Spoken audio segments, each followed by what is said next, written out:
बिस्मिल्लाहिर्रहमानिर्रहीम अस्सलाम वालेकुम जी। नेक्स्ट टॉपिक है हमारे पास role of chlorophyll and light कि फ़ोटोसिंथेसिस में क्लोरोफिल का और लाइट का क्या रोल है, क्या किरदार अदा करते हैं।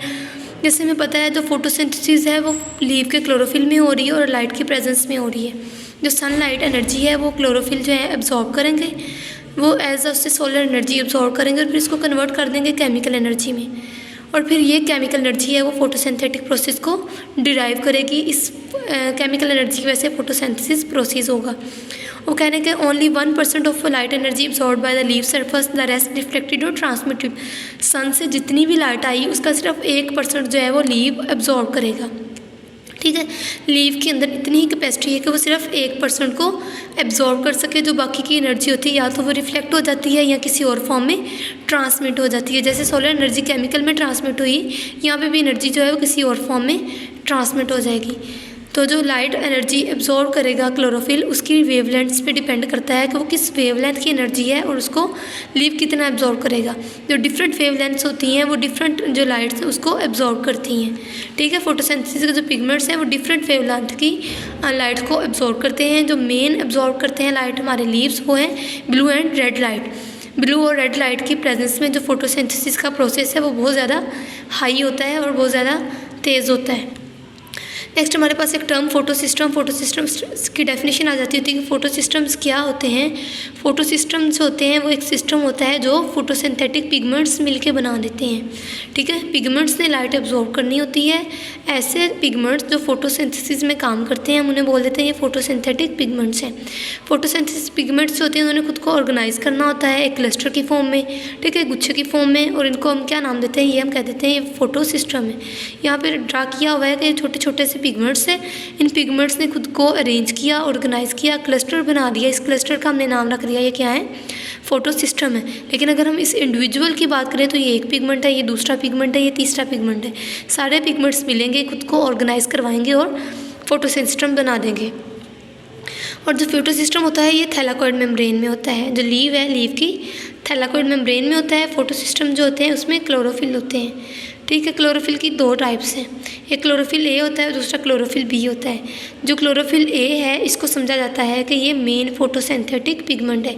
इसका मतलब है कि रेड और लाइट जो रेज आ रही हैं, वेवलेंथ्स आ रही हैं, उनको एब्जॉर्ब करने की सलाहियत रखता है और क्लोरोफिल ए की वजह से ही फोटोसिंथेसिस हो रही होती है। लेकिन क्लोरोफिल ए के अलावा कुछ और भी जो होते हैं क्लोरोफिल होते हैं, पिगमेंट्स होते हैं, उनको हम बोल देते हैं ये एसेसरी पिगमेंट्स हैं। ठीक है, एसेसरी पिगमेंट्स अजाफी पिगमेंट्स। ठीक है, एसेसरी बोलते हैं अजाफी चीज़ को जो अजाफी हो। ठीक है, इन पिगमेंट्स को हम बोलते हैं एसेसरी पिगमेंट्स। और कौन से एसेसरी पिगमेंट्स हमारे पास, क्लोरोफिल बी है और कैरोटीनॉइड्स हैं। जो क्लोरोफिल ए है वो फोटोसिंथेटिक पिगमेंट है, मेन फोटोसिंथेटिक पिगमेंट। जो क्लोरोफिल बी और कैरोटीनॉइड्स है ये भी फोटोसिंथेटिक पिगमेंट है, लेकिन ये एसेसरी हैं। ये वो वाली वेवलेंथ को एब्जॉर्ब करेंगे जिसको क्लोरोफिल ए नहीं कर सकता। क्लोरोफिल ए ने क्या करना है, उसने ब्लू और रेड वेवलेंथ को एब्जॉर्ब करना है। अब हमारी लाइट के 7 कलर्स हैं, जो बाकी 5 कलर्स हैं उनको एब्जॉर्ब कौन करेगा, उनको क्लोरोफिल ए बी करेगा या कैरोटीनॉइड्स करेंगे। ठीक है, some wavelengths not absorbed by chlorophyll A are very effectively absorbed by accessory pigments. अब कह रहे हैं कुछ वेवलेंथ्स जो ए नहीं कर सकता उसको एसेसरी पिगमेंट्स एब्जॉर्ब करेंगे। हमारी बुक में साइड बॉक्स बताया हुआ है, पिगमेंट की डेफिनेशन भी बताई हुई है। हमने बोला कि फोटोसिंथेटिक पिगमेंट्स होते हैं वो मिलकर क्लस्टर बनाते हैं जिसको हम फोटो सिस्टम बोलते हैं। अब पिगमेंट्स क्या होते हैं, पिगमेंट्स सब्सटेंसेस होते हैं, ऐसी चीज़ें होती हैं जिन्होंने विजिबल लाइट को एब्जॉर्ब करना होता है। ठीक है, पिगमेंट्स ऐसी चीज़ें होती हैं, ऐसे सब्सटेंसेस होते हैं जिन्होंने लाइट को एब्जॉर्ब करना होता है। आप कह रहे हैं जो डिफरेंट पिगमेंट्स हैं वो डिफरेंट वेवलेंथ को एब्जॉर्ब करते हैं। जैसे हमने कहा था जो क्लोरोफिल ए है फोटोसिंथेटिक पिगमेंट्स हैं वो रेड और वाइट ब्लू को कर रहे हैं, लेकिन जो क्लोरोफिल बी के पिगमेंट्स हैं या कैरोटीनॉइड्स के पिगमेंट है वो ब्लू और रेड के अलावा जो बाकी लाइट है उनकी वेवलेंथ को एब्जॉर्ब कर रहे हैं। नेक्स्ट है हमारे पास लिमिटिंग फैक्टर्स इन फोटोसिंथेसिस के वो कौन कौन से ऐसे फैक्टर्स हैं, कौन से ऐसे अवामल हैं जो फोटोसिंथेसिस को कम कर देते हैं। ठीक है, सबसे पहले हम लिमिटिंग फैक्टर की डेफिनेशन देखते हैं। ये कोई भी इन्वायरमेंटल फैक्टर होता है जो यहाँ पे मौजूद ना हो या जिसकी कमी हो जाए तो कोई भी मेटाबॉलिक रिएक्शन जो है वो कम हो जाता है, डिक्रीज़ हो जाता है। इसको हम वहाँ का लिमिटिंग फैक्टर बोलते हैं। जैसे कि हमारे पास तो फोटोसिंथेसिस है, वहाँ पे लिमिटिंग फैक्टर्स आ रहे हैं लाइट की इंटेंसिटी, टेम्परेचर और कंसनट्रेशन ऑफ कार्बन डाइऑक्साइड। हम तीनों को भी डिस्कस करते हैं। सबसे पहले हमारे पास effect of light intensity and temperature कि जो लाइट है अगर हम उसको इंक्रीज़ कर दें तो फोटोसिंथेसिस इंक्रीज़ हो जाएगी, क्योंकि हमने बोला जो फोटोसिंथेसिस है वो लाइट की प्रेजेंस में हो रही होती है, सनलाइट की प्रेजेंस में। अगर वहाँ पे सनलाइट ही नहीं होगी तो फोटोसिंथेसिस का प्रोसेस नहीं होगा।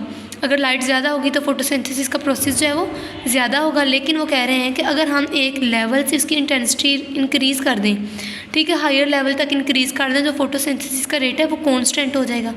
मतलब है वो वहीं पे उसी लेवल पे होगा, ये नहीं होगा कि उसका रेट और ज़्यादा बढ़ जाएगा। अगर हम बहुत ज़्यादा लाइट जो है वो इंक्रीज़ कर रहे हैं तो उसका लेवल कांस्टेंट हो रहा है, उसके साथ बढ़ नहीं रहा। नेक्स्ट है टेम्परेचर। टेम्परेचर का भी सेम यही इफेक्ट है, जैसे टेम्परेचर इंक्रीज़ होगा फोटोसिंथेसिस भी डिक्रीज़ हो जाएगी, जैसे टेम्परेचर इंक्रीज़ होगा फोटोसिंथेसिस भी इंक्रीज़ हो जाएगी। ठीक है, कह रहे हैं but if intensity low increasing temperature has little influence on the rate of photosynthesis. अब वो कह रहे हैं कि अगर टेम्परेचर ज़्यादा है लेकिन लाइट इंटेंसिटी कम है तो वो क्या होगा, वो फोटोसिंथेसिस प्रोसेस को यहाँ पे भी इफेक्ट करेगा, उसको रोक देगा। थर्ड हमारे पास effect of carbon dioxide concentration.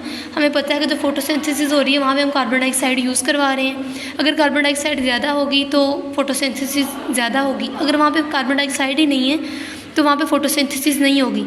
लेकिन अगर कह रहे हैं कार्बन डाइऑक्साइड भी एक लेवल से इंक्रीज़ कर जाती है beyond a certain limit, carbon dioxide बहुत ज़्यादा इंक्रीज़ हो गई है तो वहाँ पे क्या होगा, वहाँ पे क्लोजर ऑफ स्टोमेटा आ जाएगा। स्टोमेटा जो होता है वो अलाउ ही नहीं करेगा और जो कार्बन डाइऑक्साइड है उसको कि वो उसके अंदर एंटर हो सके। ठीक है, जो लीव होता है उसके अंदर स्पेशल कैपेसिटी होती है कार्बन डाइऑक्साइड को एब्जॉर्ब करने की। तो जैसे कार्बन डाइऑक्साइड का लेवल इंक्रीज़ कर जाएगा, लिमिट से इंक्रीज़ कर जाएगा, वहाँ पे स्टोमेटा जो है क्लोज हो जाएंगे और फोटोसिंथेसिस से वो भी कम हो जाएगी।